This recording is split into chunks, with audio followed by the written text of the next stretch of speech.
আল্লাহ পাক জানেন আমার বান্দা একটা ভেড়া জায়গায় পড়ে যাবে, চিপায় পড়ে যাবে। আল্লাহ ডাক দিয়া কয়, রে বান্দা, গুনাহ যারা করছো সুসংবাদ শুনো। কুল ইয়া ইবাদিয়াল্লাযীনা আসরাফু আলা আনফুসিহিম লা তাকনাতু মির রাহমাতিল্লাহ ইন্নাল্লাহা ইয়াগফিরুয যুনুবা জামিআ ইন্নাহু হুয়াল গফুরুর রহিম। জোরে জোরে কোন সুবহানাল্লাহ। আমার আল্লাহ কয়, আদরের বান্দা বান্দি, ও যারা নিজের নফসের উপরে জুলুম করেছো, অন্যায় করেছো, বান্দা তুই মনে করবি না মনে হয় এত বড় অন্যায় আমার আর কেউ মাফ করবে না। ওরে বান্দা, এইটা মনে করিস না। লা তাকনাতু মির রাহমাতিল্লাহ, আমি আল্লাহর রহমত থেকে বান্দা নৈরাশ হইস না।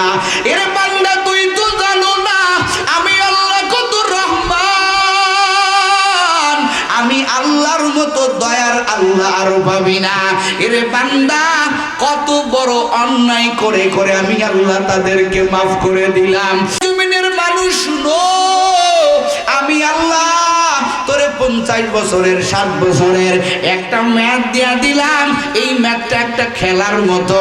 এরে হাসতে হাসতে এইরকম পানির স্রোতের ন্যায় বরফের ন্যায় গলে গলে শেষ হয়ে যাইতেছে। এই দুনিয়াটাকে আমার আল্লাহ কয়, ও জমিনের মানুষের, আরে এইটাকে তোমরা চিরস্থায়ী জায়গা ভেবো না। এই জিনিসটাই দুনিয়াটা হলো তোমার মুসাফির খানা। কি খানা? কথা কান, কি খানা?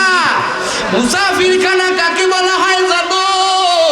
আগের যুগে এখন ছিল, আগের যুগে মুসাফির খানা ছিল যেটাকে কাছারি ঘর বলা হতো। মুরব্বীরা বুঝবে কথাটা। কাছারি ঘর ছিল না? এই কাছারি ঘরে কারা থাকতো? বলে বিভিন্ন অতিথি আইসা থাকতো। 1-2 রাত থাকার পরে আল্লাহর বান্দা আবার চলে যাইতো। ওই ঘরটা বিভিন্ন জন ব্যবহার করতো। কথা কোন ঠিক না বেঠে?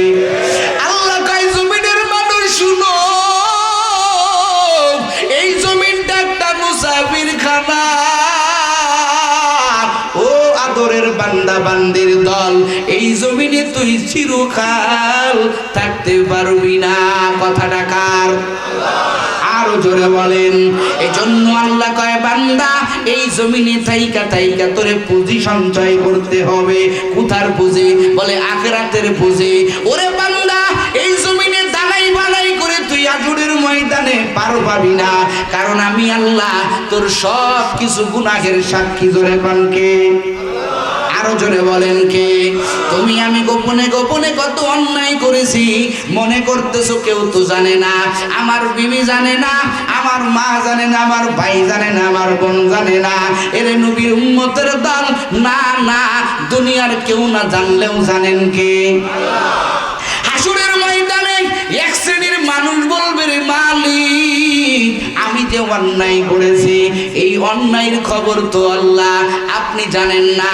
ও আল্লাহ, আমার অন্যায় যে হয়েছে, ও আল্লাহ আপনি আমার শাস্তি দিবেন, আগে সাক্ষী দায়ের করেন, সাক্ষী ছাড়া তো আমি স্বীকার করব না।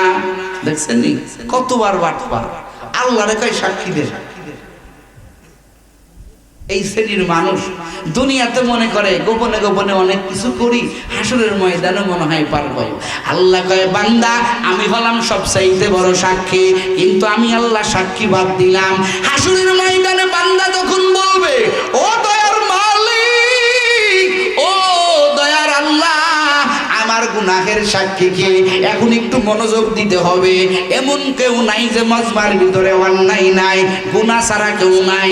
আমি বক্তাও গুনাহগার, আপনারা শ্রোতারাও গুনাহগার। দেখেন বান্দা যখন বলবে, আয় আল্লাহ, আমার গুনাহের সাক্ষী কে? আমার আল্লাহ কত কুদরতওয়ালা আল্লাহ। আমার আল্লাহ বান্দারে কোরআনে আগেই বয়ান করে সতর্ক করে দিয়েছেন, ও জমিনের মানুষের, আরে তোরা গুনাহ করবি তবে সাবধান। কোন কোন সাক্ষী হাসরের ময়দানে তোর বিরুদ্ধে সাক্ষী দিবে, ওই বয়ান আমার আল্লাহ বান্দারে হাসরের ময়দানে যাওয়ার আগে আমার আল্লাহ সুন্দর করে বান্দারে জানাই দিয়েছেন। বলেন তো আল্লাহ পাক এই কাজটা করে দয়ার কাজ করেছেন না কঠোরতার কাজ করেছেন? আমার আল্লাহ বান্দি গুনাহ কর, তবে এই সাক্ষীগুলোর আড়ালে গুনাহ কর। এখন একটু বুঝেন এই সাক্ষীগুলো কিসে কিসে আমার সাক্ষী দিবে। বান্দা যখন বলবে ও আল্লাহ আমি তো অন্যায় করি নাই, তার সাক্ষীকে আমার আল্লাহ কবে চারটা সাক্ষী হাজির করি দাঁড়া। এক নম্বর সাক্ষী আমার আল্লাহ কোরআনে বয়ান করে বলেন, ইয়াউমাইযিন তুহাদ্দিসু আখবারাহা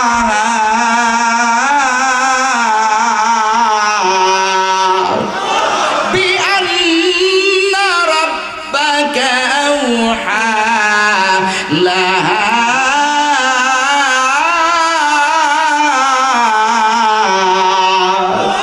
আমার আল্লাহ এক নম্বর সাক্ষী হাজির করবে। ও জমিনের মানুষেরা রে, যেই জমিনের উপর দিয়া তুমি চলাফেরা করেছো, আমার আল্লাহ জমিনে ডাক দিবে, বলেন তো বাবা যেখানে আপনি আমি অন্যায় করেছি আল্লাহর জমিন ছিল কি ছিল না? আরো জোরে কন। জমিনের জন্য এত বাহাদুরি করো রে মুমিন, আমার আল্লাহ হাসরের ময়দানে আমার আল্লাহ জমিনকে এক নম্বর সাক্ষী মানবেন, জমিন হাজির করবেন। আমার আল্লাহ পাক বলবেন, এরে জমিন তোর জবানটা খুলে দে। ও শেরপুরের মুসলমান, আমার আল্লাহ প্রশ্ন করতে দেরি, তুমি আল্লাহর গোলাম না হতে পারো, তুমি যেই জমিনটারে তোমার তোমার বলো, জায়গায় জায়গায় যায় বলো ও দুনিয়ার মানুষেরা এই জমিটা আমার, এই জমিটা আমার, এই জমিটা আমার, আসলে জমিন তোমার আপন না। ওই হাসরের ময়দানে আমার আল্লাহর কথা শুনিয়া জমিন বলবে রে মালিক, ও দয়ার আল্লাহ তোমার বান্দা আমি জমিনের উপরে দাঁড়াইয়া এই এই অন্যায় করেছে। সঙ্গে সঙ্গে তোমার গুনার বিষয়টা ফাঁস হয়ে যাবে। বলেন তো জমিন যদি সাক্ষী দেয় আমাদের কোনো কথা আর থাকেনি? কথা কেন থাকেনি? জমিনের উপরে দাঁড়াই তো তুমি গুনাহ করেছো। আল্লাহ কয় বান্দা এখানেই শেষ না, তোর আরো সাক্ষী লাগবে, দাঁড়া আমি আল্লাহ হাজির করতেছি। আমার আল্লাহ আগাব বার্তা দিয়া বলে দেয়, বনিয়াদম রে সাবধানে গুনাহ করবি। ও বান্দা এই সাক্ষীগুলোর থেকে আড়ালে যাইয়া যদি গুনাহ করতে পারো তাহলে করিও। আপনারা যারা এখানে আছেন গুনাহ করতে যারা অভ্যস্ত আছেন, যাদের অভ্যাস আছে, আজকের থেকে বুঝবেন এই সাক্ষীগুলো আপনি আপনার কাছে আছে কিনা। আমার আল্লাহ দ্বিতীয় নাম্বার সাক্ষী হাজির করবেন। আমার আল্লাহ কোরআনে আগাম মেসেজ দিয়ে দিয়েছেন। আল্লাহ কয় আল ইয়াউমা আকমালতু লাকুম দীনাকুম।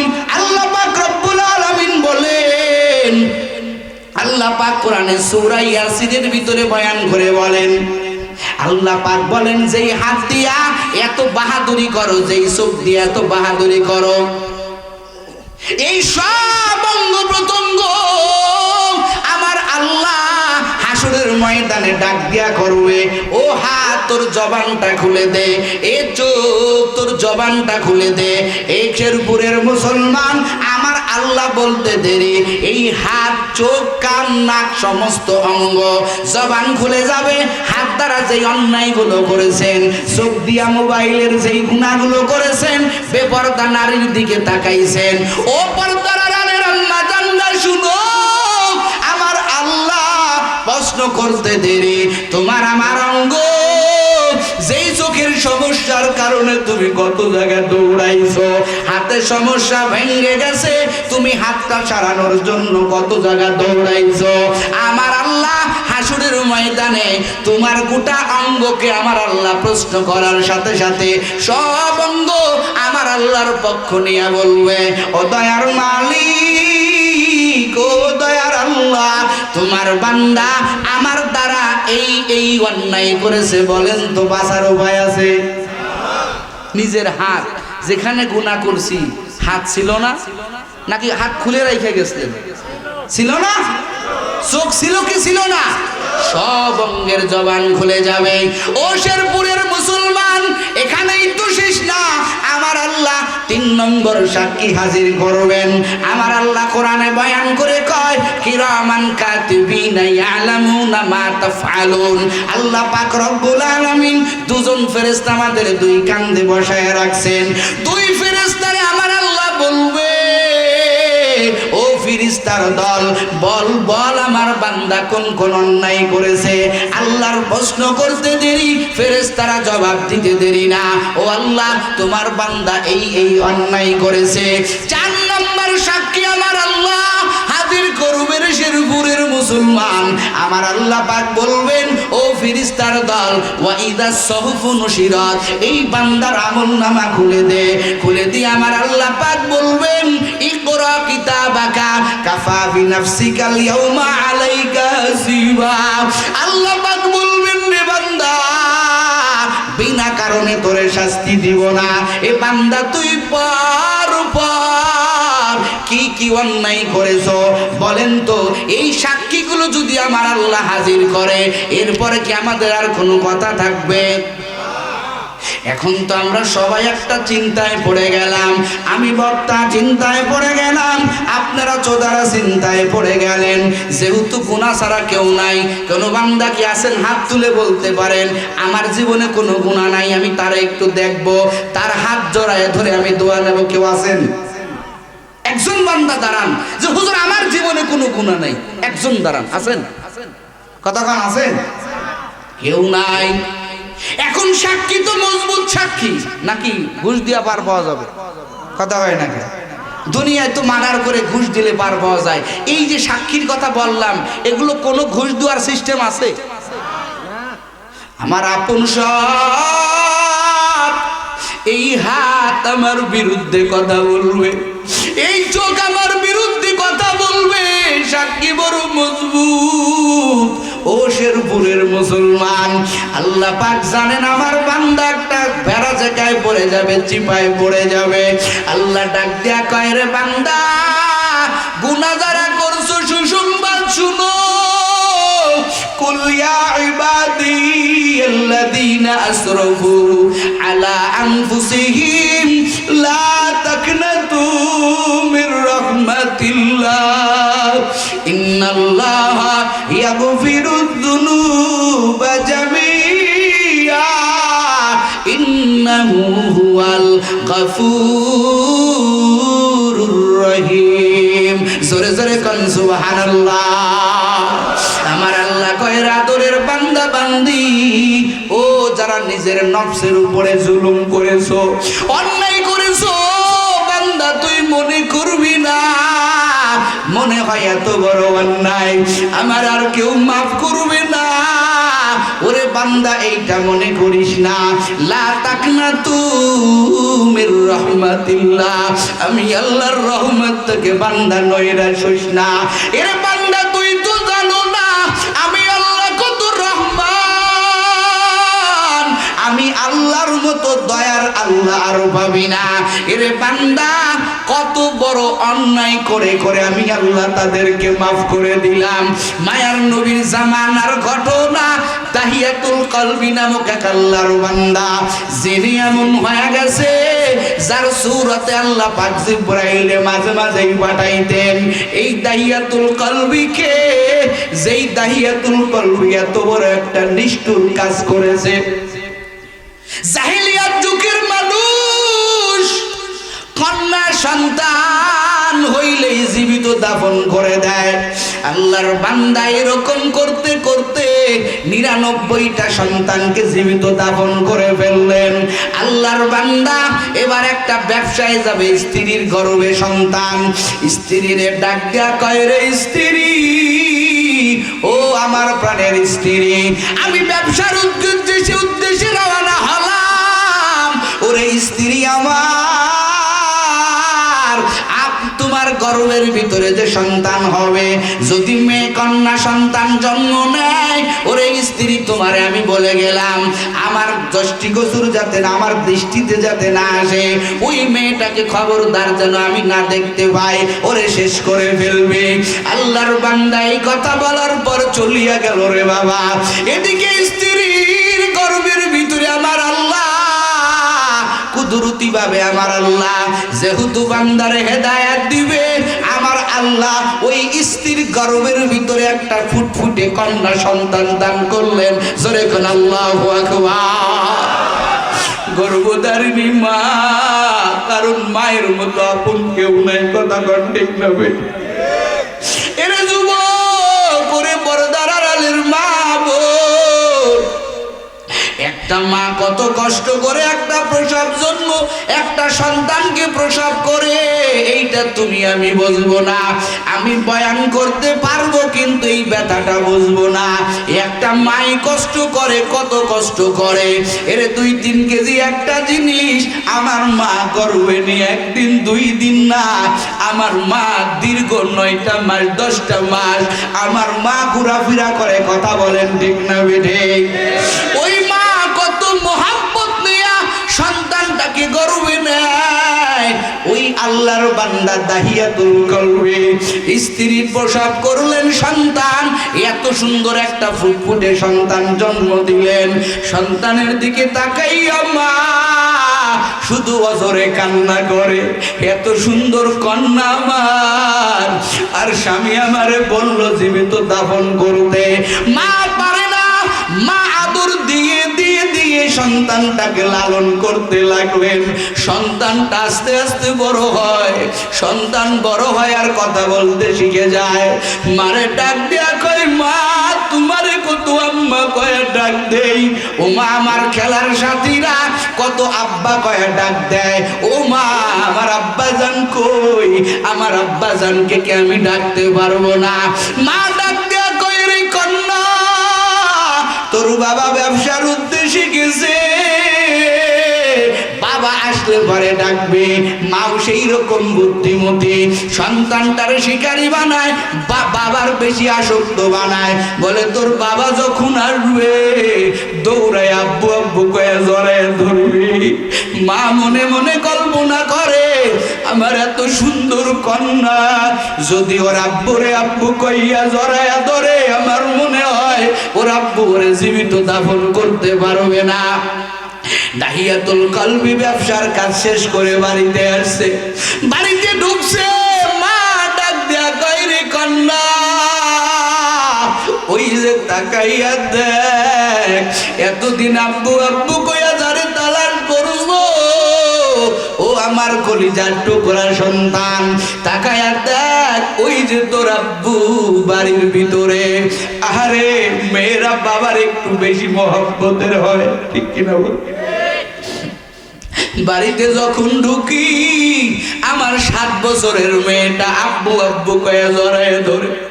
বিভিন্ন জায়গায় মাহফিলে যাই, আমার মেয়েটা কত মোহাব্বতের বলে, আব্বু তুমি খাইছো নি? ঠিক মতো চলবা, ঠিক মতো খাবার খাবা। ছোটবেলা ওর মা শিখায় দিত, এখন আমার মেয়েটারে শিখায় দেওয়া লাগে না। এমনিতেই বলে, আব্বু ঠিক মতো খাবার খাবা, ঠিক মতো ঘুমাইবা।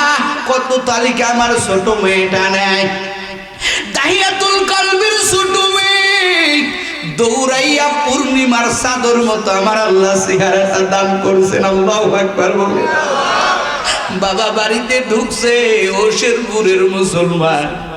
আব্বু আব্বু কইয়া যায়, বাবার গলা টান যায় ধরছে। বাবা সন্তানের দিকে তাকাইয়া প্রশ্ন করার সুযোগ পাই না, এটাকে সন্তানের দিকে তাকাইছে। আব্বু ডাকটা শুনছে, দাহিয়াতুল কলবির ভিতরে এক ধরনের মহাব্বত তৈরি হয়েছে। বলেন না আল্লাহু আকবার। কিন্তু যখন স্ত্রীর একা পায়, স্ত্রীর ডাক দেয়া কয়, কি করলি? তোরে না আগেই বলছিলাম আমার এই মেয়েটাকে জীবিত রাখবি না। কি করছিস রে স্ত্রী? স্ত্রী কয়, স্বামী আমার, ও স্বামী আমার, এত সুন্দর কন্যা আমি তাকায়া সহ্য করতে পারি না। দাহিয়াতুল কলবি কয়, না না, আমি আমার ইচ্ছার বিরুদ্ধে যাব না। আমার যেই আদত, এই আদত আমি ভাঙতে পারবো না। যে করেই হোক আমি এই মেয়েটাকে সুকৌশলে ওরে আমি শেষ করবই। মায়ের সাথে মোহাব্বত দিয়া কিছুদিন কাটানোর পরে দাহিয়াতুল কলবি ডাক দিয়া কয়, ওরে প্রাণের স্ত্রী আমার, মেয়েটারে সাজাইয়া দেও, ওরে একটু ওর নানু বাড়ি থেকে বেড়াইয়ে নিয়ে আসি। চলে বলে কৌশলে মেয়েটারে নিয়ে রওনা হলো। মেয়েটাও বড় খুশি, আব্বা জান রে পাইছে, আজকে মজা মেরে আব্বার সাথে বেড়াইতে যাবে। মেয়েটা আব্বার সাথে রওনা দিয়ে দিল। মেয়েটার নিয়া দাহিয়াতুল কলবি হাঁটতে শুরু করলো। দাহিয়াতুল কলবি আগে আগে হাঁটে, মেয়েটা পিছন থেকে যখন পিছনে পড়ে যায়, পিছন থেকে আব্বু আব্বু কয়া ডাক দেয়, ও আব্বু তুমি কেন আগে আগে চলে যাও, আমার নিয়ে যাও। দাহিয়াতুল কলবি আমার মায়ার নবীর কাছে ঘটনা বর্ণনা করে। দাহিয়াতুল কলবি বলে, রে নবী, আমার মেয়েটা আমার পিছন থেকে যে কতবার আব্বু আব্বু কয়া ডাকছে। কারণ আব্বু যদি বহুদিন পরে বাড়ি আসে, যেই বাবারা বিদেশ থাকে বহুদিন পরে যদি বাড়ি আসে, ওই বাবার ছায়াটাও দূরে যেতে দেয় না ছেলে মেয়ে। কথা ঠিক না বেটি? আরে ও শেরপুরের মুসলমান, মেয়েটা পিছন থেকে আব্বু আব্বু মাঝে মাঝে জড়ায় ধরে আর বলে, আব্বু আর কত দূর যাইবা?